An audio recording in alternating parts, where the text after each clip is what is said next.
ideas. Proporcionan una plataforma para que autores y editoriales muestren sus obras. Esto ayuda a diversificar el panorama literario y a dar voz a nuevas narrativas. Otra parte esencial de una celebración como esta son los escritores, los cuales a menudo capturan la esencia de su tiempo, abordando problemas sociales, políticos y culturales.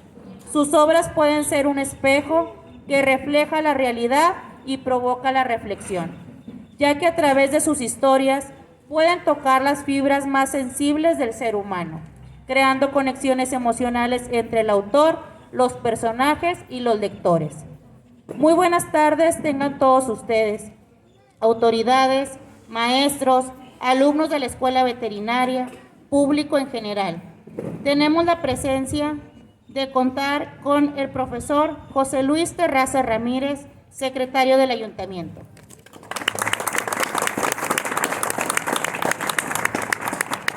Licenciada Diana Campuzano, Contralora Municipal.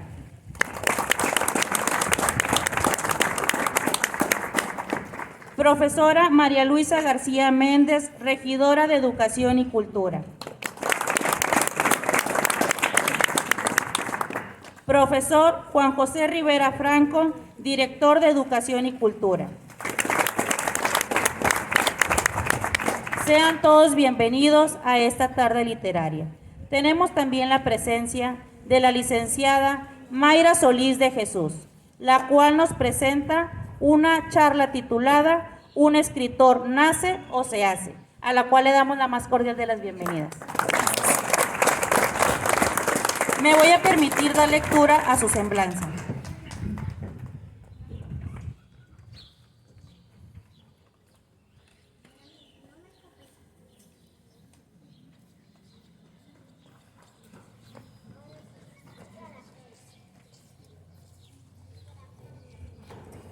Mayra Solís de Jesús, escritora monclovense, graduada de la licenciatura en Psicología en Guane, Campus Monclova. Esposa, madre, ama de casa, autora independiente y narradora de historias en voz alta, todo en partes al mismo tiempo. Titular del canal YouTube Azul Zafiro, revista literaria. Todo y nada, Dagger y Reminiscencia, 2 novelas cortas y una antología de relatos respectivamente, son sus publicaciones independientes. Participación en 9 antologías en los géneros romance, erotismo, injusticia social, terror psicológico, cartas y poesía.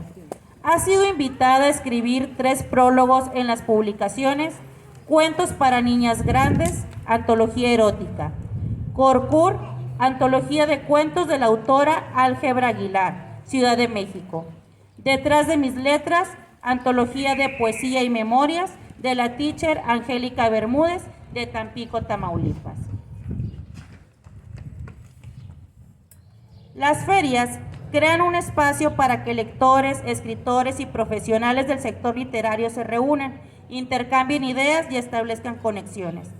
Esta interacción puede enriquecer la experiencia y fomentar el diálogo sobre temas relevantes. A continuación, vamos a escuchar a nuestra invitada especial, licenciada Mayra Solís de Jesús, con la charla Un escritor nace o se hace. Sean todos bienvenidos.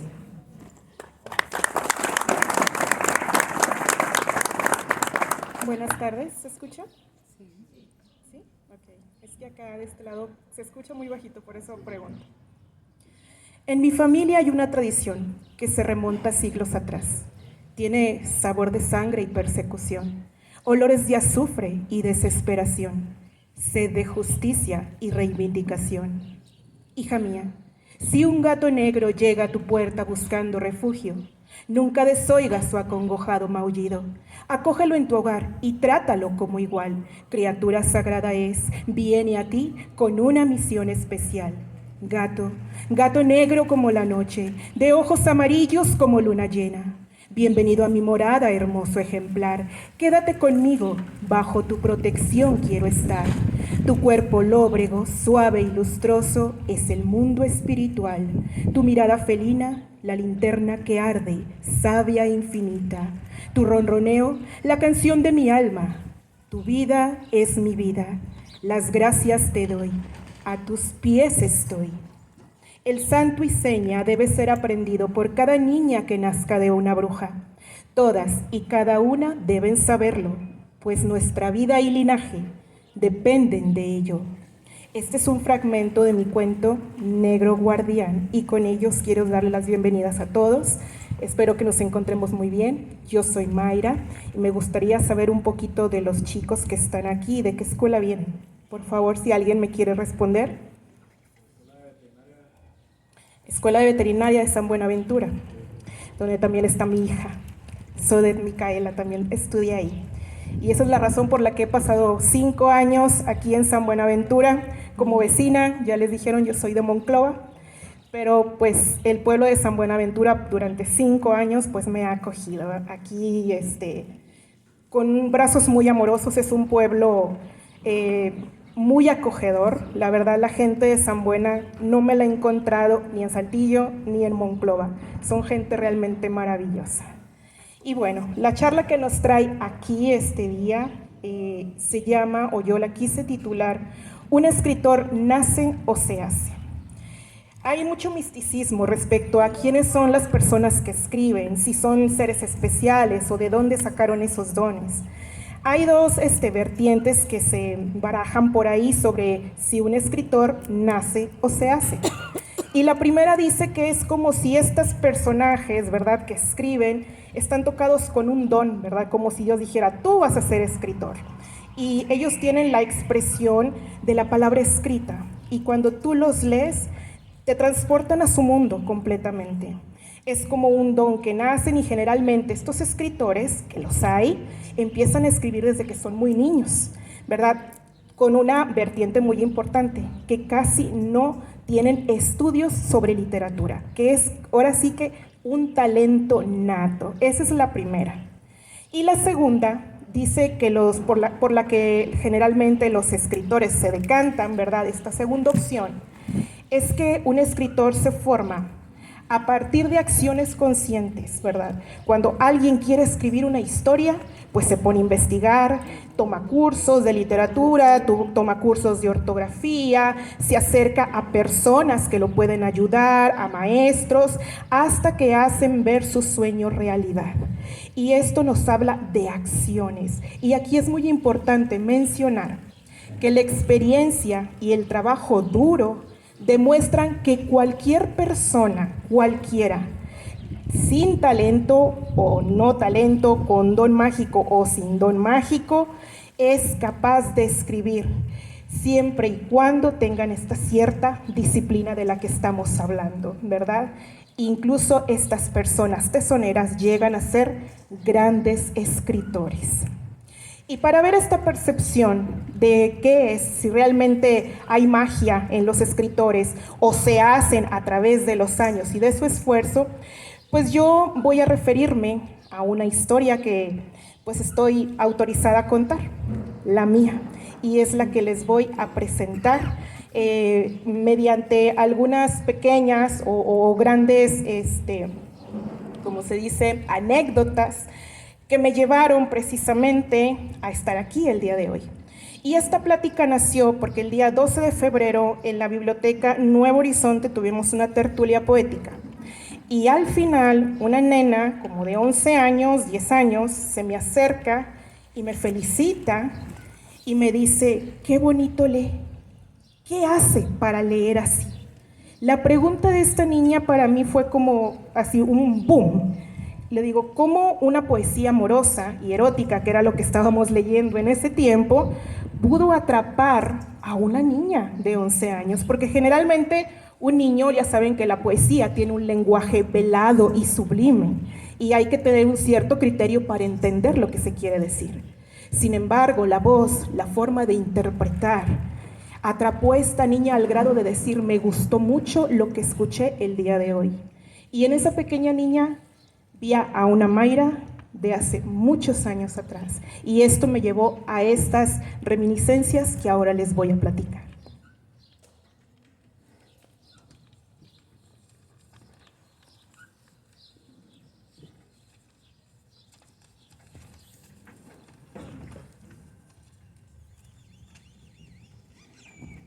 Dice que la lectura, Jorge Luis Borges, el gran Borges, decía que la lectura debe ser una de las formas de felicidad, una de las formas de ser feliz. Y sobre esto, pues no se le puede obligar a nadie a ser feliz, ¿verdad? No podemos obligar a decirle, tenle este libro, es maravilloso. Si esa persona o ese niño no está preparado para recibir el mensaje de ese libro, pues les puede gustar, no les puede gustar, lo pueden odiar. Y hablando de esto, les voy a hablar ahora sobre mi padre.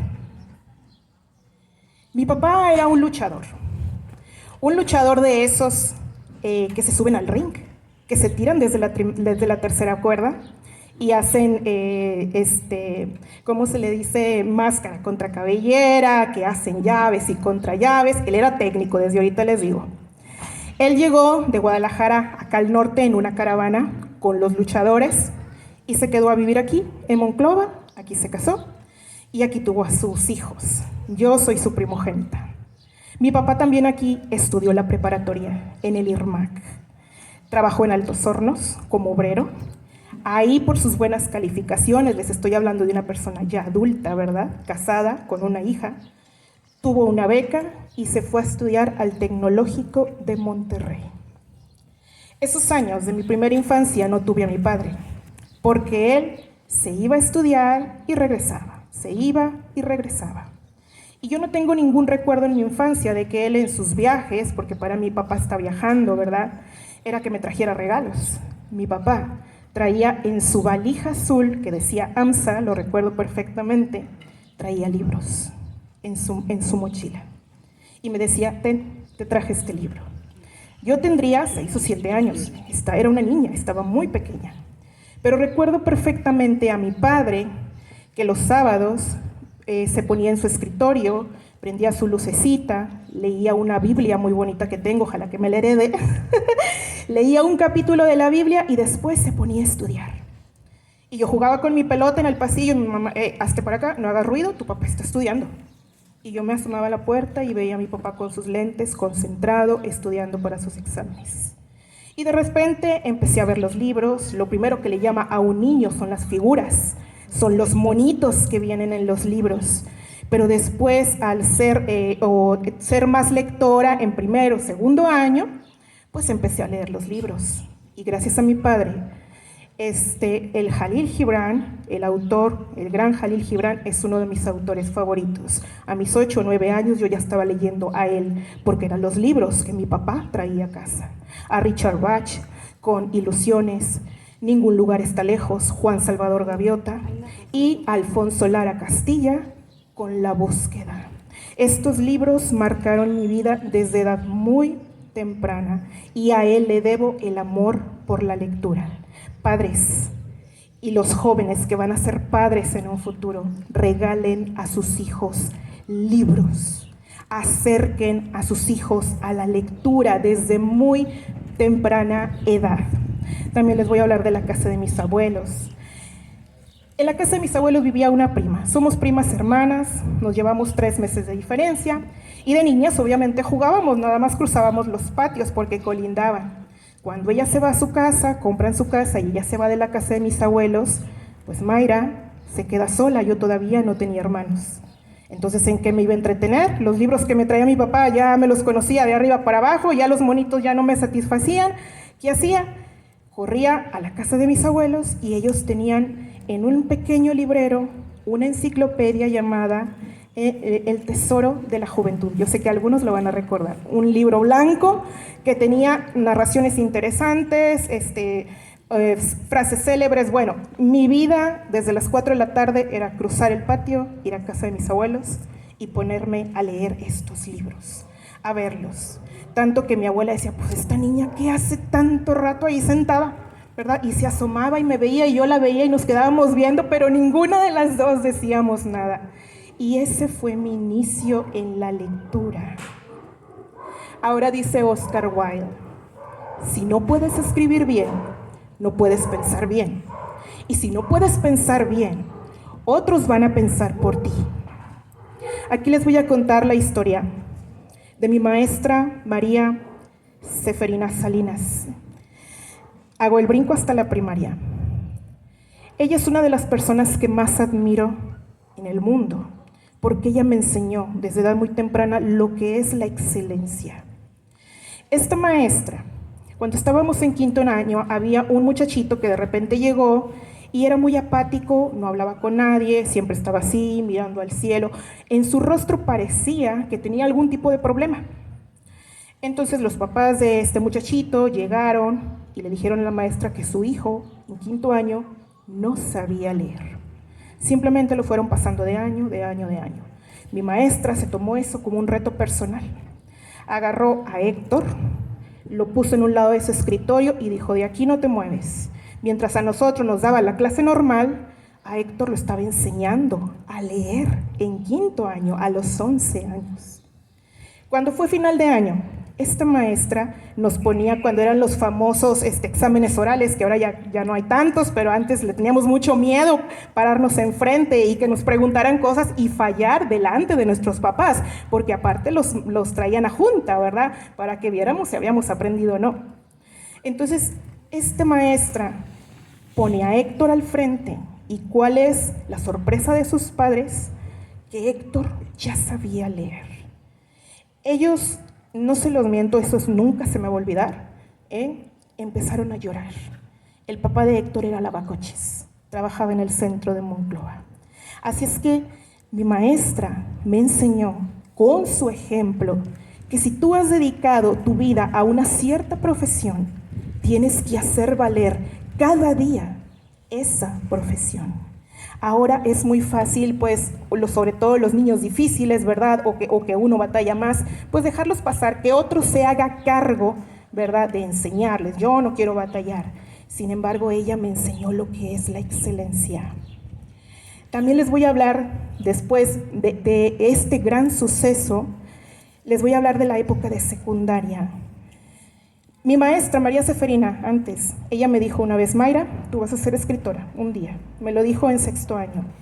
Dice, escribes bien feo, tienes la letra horrible, nunca la compusiste, por más planas que te puse, pero tú en un futuro vas a ser escritora. Porque ya en esta época ya empezaba a escribir, pues, cosillas, sin importancia. Pero la maestra se fijó en algo en mí y me dijo eso. Entonces yo quisiera algún día poder verle y decirle, maestra, mire, tenía razón. Ahora soy una escritora. Cuando estaba en la secundaria ya me gustaba el pararme, el recitar y todo esto. Entré a los clubes de declamación, de oratoria, que en ese tiempo había muchísimos. Y ahí aprendí pues que tenía una voz muy fea, porque cuando entraba a los concursos de declamación nunca ganaba. Y no sabía por qué, ¿verdad? Yo le echaba muchas ganas. Me dijeron, no, tú no sirves para declamar, tú no sirves para decir poesía. Bueno, cámbiate a la oratoria, tu lugar es la oratoria, y ahí sí agárrense, ¿verdad? Porque resulta que Mayra tenía una voz muy potente, pero no la sabía controlar. Entonces, en oratoria tuve maestros que me dijeron, vamos a modular la voz, ¿verdad? Otra vez, la importancia de que un maestro haga su labor con los alumnos. Entonces ahí escribí mi primer discurso en secundaria y en ese tiempo estaba la guerra de Irak y Estados Unidos. Entonces mi primer discurso se trató sobre guerras. Pasa otro año, me ponen a que diga una poesía el 10 de mayo delante de toda la secundaria. Yo no, pues yo no tengo voz para eso, ¿verdad? Yo soy más de pelear, de gritar, Entonces el maestro que me preparó me dice, a ver Mayra, dicen que tú puedes y que quién sabe qué, a ver, súbete ahí. Los salones de secundaria tienen también como un pequeño estrado, ¿verdad? Y enséñame lo que sabes hacer. Pues yo sabía mi discurso, le eché muchas ganas, lo hice, estábamos el maestro, él y yo, chaparrito, que se me figuraba Armando Manzanero de tan chaparrito que estaba mi profe. Entonces, cuando termino de decirle mi discurso, me dice, Mayra, eres un monstruo. Esas son sus palabras. Dice, ¿qué voz tienes? Dice, por eso no te quieren en poesía. Dice, porque tienes mucho potencial, tienes mucha pasión, pero no la tienes disciplinada. No sabes qué hacer con esa voz que tienes. Pero aquí te voy a enseñar. Y entonces ya empezaron a modular la voz, que ahora a eso me dedico. Si lo escucharon, tengo un canal de narraciones. Y ahí con estos maestros fueron marcando mi vida, sin saberlo, fueron marcando mi camino.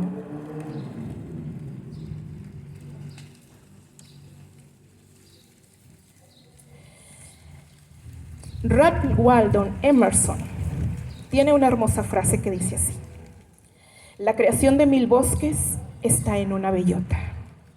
Si tú plantas una bellota, esa bellota algún día va a crecer como un árbol enorme.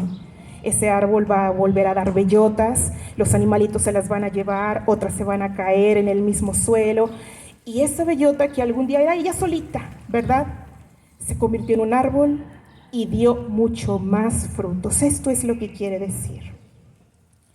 En la preparatoria, fui a un concurso en la Prepa 24, en la Casa de los Búfalos, cuando todavía era la Prepa 24, y se le decía así. Íbamos a participar una compañera y yo con la poesía Águilas y Estrellas de Marcelino Dávalos, que habla sobre la conquista, otra vez, ese sentimiento del pueblo azteca conquistado contra los españoles. Ya se imaginarán que tenía mucha garra esa poesía, búsquenla, es preciosa. Y mi compañera tenía una voz dulcísima, precisamente para la poesía amorosa, y eso es lo que ella iba a presentar. Llegué el día del discurso, aquel lugar estaba abarrotado de padres de familia, cuando los concursos realmente eran maravillosos, ¿verdad? Y era de nervios. Y su servidora, en primer lugar. Como siempre soy muy nerviosa, vámonos, primera. Entonces ahí voy a subir yo al estrado, llevaba mi uniforme de preparatoria y sentía que las rodillas me temblaban del miedo ante tanta gente. Nunca me había presentado ante tanta gente, padres de familia, maestros, compañeros. Empiezo a decir mi poesía y con aquella voz, pues todo era silencio. Cuando termino, todo el mundo aplaude. El resultado de esto fue que los demás concursantes empezaron a hacer lo mismo. Empezaron a alzar la voz sin que su poesía lo ameritara. Y mi compañera, que iba a decir una poesía amorosa, más tranquila, más suave, con esa voz cadenciosa que ella tenía con su don, hizo lo mismo. Aquí se trata de gritar, se trata de potencia, y la poesía no es así. Entonces mi compañera, al estar declamando, la voz se le iba, incluso al final se quedó ronquita, porque no era su don. Y ahí aprendimos las dos una lección muy importante, porque cuando todos terminaron de decir su poesía, me dijeron, vamos a deliberar, ¿verdad? Y todos nos podemos parar un rato, en lo que los jueces deliberan. Todos venían, tú vas a ganar, no, felicidades, tú vas a ganar. ¿Y saben qué? Pues no gané, ¿verdad? No gané porque, otra vez, la pasión sin disciplina no nos lleva muy lejos. La poesía salió perfecta, nadie se dio cuenta de que hubiera un error, pero yo sí lo sabía. Mi compañera lo sabía porque practicábamos juntas, mi maestra lo sabía, los jueces lo sabían, porque de un hachazo le borré 4 versos a mi poesía. Pero no se notó, nadie lo notó. Ante todos, la ejecución fue perfecta, ¿verdad? Y yo decía, ojalá que no se haya dado cuenta, pero claro que no, cada juez tiene una función.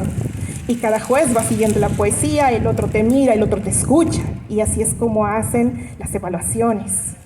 Entonces, pues Patriana y yo nos quedamos así, tristes, ¿verdad? Porque ni una ni otra. Es importante la disciplina. Y no solamente el entrenar lo que quieres hacer, sino también entrenar tu mente. Es muy importante disciplinar la mente. Fui también en este tiempo, ya en la universidad, la coach de las porristas de Monclova por 3 años, del CONALEP Monclova. Aquí tuve mucho acercamiento con los chicos y hay 2 anécdotas que me marcaron muchísimo, porque cuando entrenábamos en ese tiempo no era común que los hombres fueran parte del equipo de porristas. Entonces en porristas, pues qué has de ser, ¿verdad? Qué raro, que no sé qué. Entonces había unos muchachotes así, que tenían cara de malos, venían de un barrio bastante bravo, y cuando entrenábamos, bueno, ahorita yo traigo tacones, probablemente estoy chaparrita, pues los regañaba. Si no hacen sus movimientos bien, si no te plantas bien a la hora de aventar una chica, ella puede caer de cabeza y puede sufrir un accidente fatal. Es importante hacer las cosas como se deben hacer. Entonces, obviamente ocurrió un pequeñísimo accidente, la chica no cayó, pero todo por la mala ejecución, ¿verdad?, de las piruetas. Entonces, obviamente, yo lo regañé muy fuerte, me dio mucho coraje porque pues no estaba poniendo atención. Entonces, aquel muchachote de este tamaño viene y se me planta aquí así, y yo por dentro dije, me va a pegar, me va a pegar, me va a pegar. Y otra vocecita me dijo, no le bajes la mirada, no te hagas hacia atrás, aguántate. El muchacho estaba rojo del coraje, se fue porque lo regañé delante de todos, y ahí quedó el asunto. Años después, o al año, como él ya se graduó junto con su amigo, me lo encuentro en la parada del camión. Y lo saludo. Mayra, ¿cómo estás? Ah, muy bien, ¿qué hacen, muchachos? Ya estamos trabajando. Ya no siguieron estudiando, ellos ya se fueron a trabajar. Y me dice, te quiero decir algo que siempre te quise decir. Le digo, ¿qué pasó? La etapa de la época de las porristas del CONALEP fue la más feliz hasta ahora de mi vida. Y mientras antes yo los veía con cara de malos, de que no me toquen, no me miren porque nos vemos a la hora de la salida, ¿verdad? Ahora sonreían. Para mí es este tipo de detalles, la disciplina, mantenerte firme ante los jóvenes y enseñarles que las cosas tienen una forma de ser, era importante. Después otro chico, que también era más chaparrito, rellenito, en las porristas, si le decía, hazte para acá, se hacía para acá, hazte para allá, se hacía para acá, hazle así y le hacía así. Pero nunca hablaba, era súper tímido el muchacho. Nos mandaron a Saltillo a que se presentaran allá, ahí estaban todos los papás a las 7 de la mañana, preocupados, llevando a sus chamacos, ¿verdad?, de que se van de viaje, algunos era la primera vez, difícil soltarlos. Se acerca una señora conmigo y me dice, maestra, aquí le traigo un regalito. Y yo, gracias, ¿verdad? Dice, le quiero agradecer porque mi hijo, fulanito, dice, era muy tímido. Dice, no hablaba, no decía nada, no tenía ningún interés. Y desde que entró a ese equipo, ahora sonríe, ahora platica conmigo, ahora tiene otra actitud y yo no sabía cómo sacarlo de ahí. Muchas gracias. Con esto les quiero decir que es muy importante la presencia de papá y mamá, aunque los muchachos sean muchachos. Siempre están esperando los muchachos un reconocimiento, que el papá diga o mamá diga, qué bueno lo hiciste. Y más en esa disciplina donde no era común que los hombres, sobre todo, ¿verdad?, sobresalieran. Así es que para mí esas enseñanzas también me marcaron. Y ahora me voy a dar un giro bien grande hasta mi maternidad, cuando mis hijos tenían 4 o 5 años. Les compré unos libros un 30 de abril, infantiles, y a la hora de dormir decía, vamos a dormir, vamos a contar cuentos. A mí mi papá me regalaba los libros, no me los leía porque él tenía que estudiar, pero yo dije, bueno, yo sí les voy a leer a mis hijos, tengo el tiempo. Entonces, mientras iba leyéndoles, ¿verdad?, y hacía como el oso Teddy y hacía como el espantapájaros, le ponía una intención a la lectura, mis hijos estaban emocionados. Y yo podía ver sus caras. Bueno, vamos a leer un cuento nada más. Terminábamos leyendo todo el libro. Y hasta que no terminábamos de leer el libro, se dormían. Entonces, eso para mí también, wow. O sea, si tú le pones una intención a la lectura, enamoras a un niño. Y no solamente a un niño. Yo les puedo decir en mi canal, que incluso a los adultos, ¿verdad?, enamoras a las personas. La lectura tiene magia. Las historias tienen magia. Aristóteles decía, somos lo que hacemos día a día, de modo que la excelencia no es un acto, sino un hábito. Y aquí les voy a contar la historia de Eric Ángel Rodríguez Hernández, y le puse yo la terquedad y la resiliencia. Nosotros vivimos en Monterrey casi una década, mis hijos hicieron la primaria allá, y en su escuela conocí a este niño, Eric Ángel, a los 11 años. Porque iba a participar en un concurso de oratoria de primarias. Y como siempre he sido muy metiche y me encanta meterme donde no me llaman, maestra, ¿me da permiso de practicar con Eric? Ah, sí, pásale. Agarro a este niño, practicamos, presenta su tema, que era el orgullo de ser mexicano. Y queda por ahí entre los finalistas de la misma zona que le dicen allá. Para el siguiente año, había ahí un personaje masculino de jerarquía que le decía, otra vez tú, Eric. Dice, bueno, que no hay más niños que quieran participar. Y a mí me molestaba mucho que le hiciera esos comentarios a Eric, porque ya era su tercer año siendo el mismo niño de la misma escuela en el concurso de oratoria, pero no había más que él.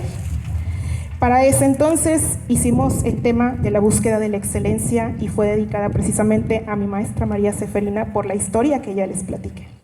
Con Héctor, lo que hizo con Héctor.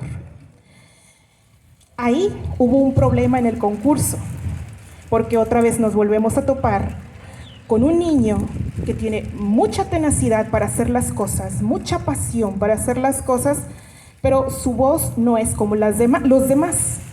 Entonces ahí los jueces, ¿verdad?, no sabían a quién darle el gano, si dárselo a Eric o dárselo a la otra niña que, como Mayra, tenía una voz muy potente.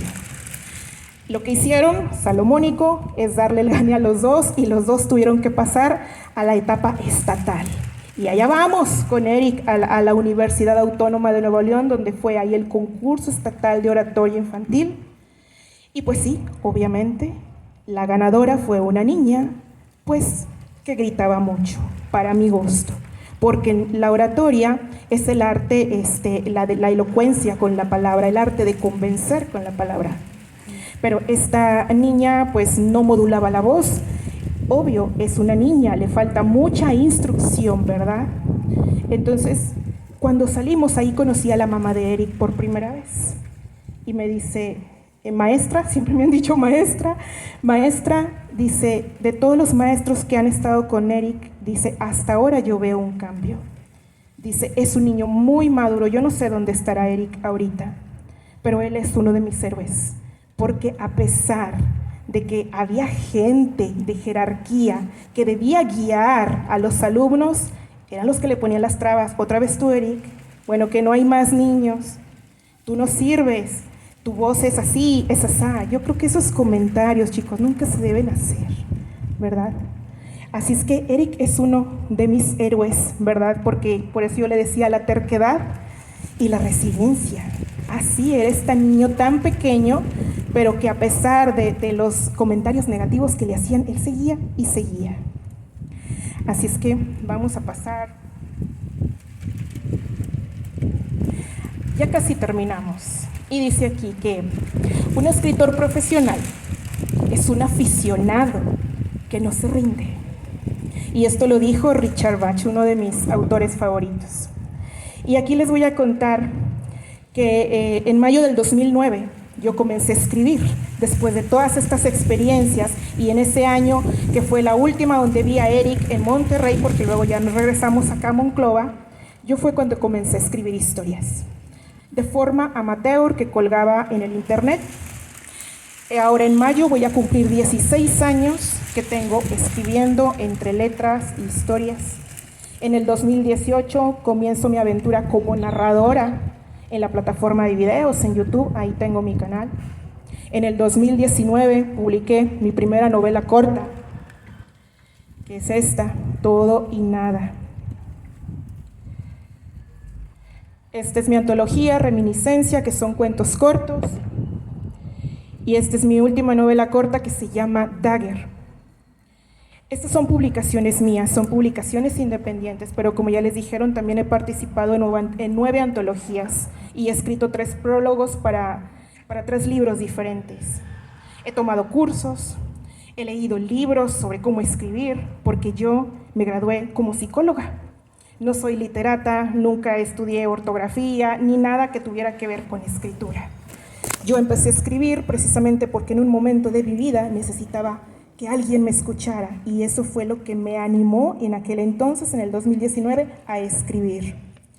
He participado presentando autores en mi canal, he participado en muchas ferias de libro virtual por lo de la pandemia, ¿verdad? He ido a muchos conversatorios, a conferencias. He tratado de que cada libro, cada nuevo cuento, cada nueva historia sea un reto para mí, porque de eso se trata precisamente la excelencia, de que cada día hagas mejor las cosas y trates de superar el trabajo anterior que hiciste, ¿no? Me encantan las reuniones con los escritores porque cuando yo estoy ahí yo soy feliz. Es como ver pajaritos igual que yo que tenemos plumajes parecidos, ¿verdad? Quizás aquel escribe poesía, el otro escribe romance, el otro escribe para niños, el otro terror. Todos tenemos tonadas diferentes, pero nos reconocemos porque nos gusta cantar. Y estamos, yo creo que muy cómodos entre gente pues que le gusta lo que nos gusta, ¿verdad? También en mi canal hago festivales de escritura sobre un tema. He hecho carta a mi padre, que no saben qué sentido fue eso, escribir a papá. La gente se quebró escribiendo. Cuando le tuve que dar lectura a esas cartas, pues me decían, yo lloré, no lo puedo creer, muchas gracias. Para eso sirve la escritura también, para sanar el alma, para conocerte a ti mismo. También hago festivales de terror todos los años. Mi canal tiene 7 años, cumplió 7 años en febrero. Solamente un año no lo hice, no pude, tenía mucho trabajo con los libros. Y también he hecho recientemente el Festival del Día de Muertos en mi canal, con historias que tienen que ver precisamente con esa tradición. Y está abierto al público, cualquiera se puede inscribir, escribir, mandar su historia y yo le pongo voz. De eso se tratan los festivales y de eso se trata mi canal.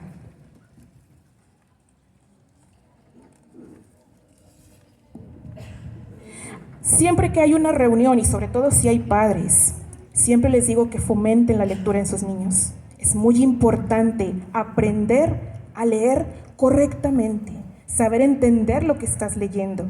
Una vez que aprendes a leer y entiendes lo que estás leyendo, empiezas a pensar de una mejor forma, empiezas a escribir de una mejor forma. Para ser escritor no se puede serlo así nada más por arte de magia. Primero hay que ser un buen lector y un lector ávido, porque cuando escuchas la voz de otros escritores, sin importar la edad, ¿verdad? Empiezas a encontrar dentro de ti esta bellota, esta voz tuya que también quiere salir. Y no importa en qué tiempo salga, porque miren, yo ya les conté parte de mi recorrido y empecé a escribir a mis 30 años. Entonces nunca es tarde para empezar, ¿verdad?, a escribir. Hay diferentes formas de contar una historia, de forma escrita, en voz alta, de forma visual y también incluso sensitiva. No hay que refrenar los deseos de los niños, sobre todo porque ahí es donde está la semilla, esa bellota que se siembra, se cuida, para que más adelante sea un árbol que dé más frutos. Su curiosidad hay que dejarla ser libre.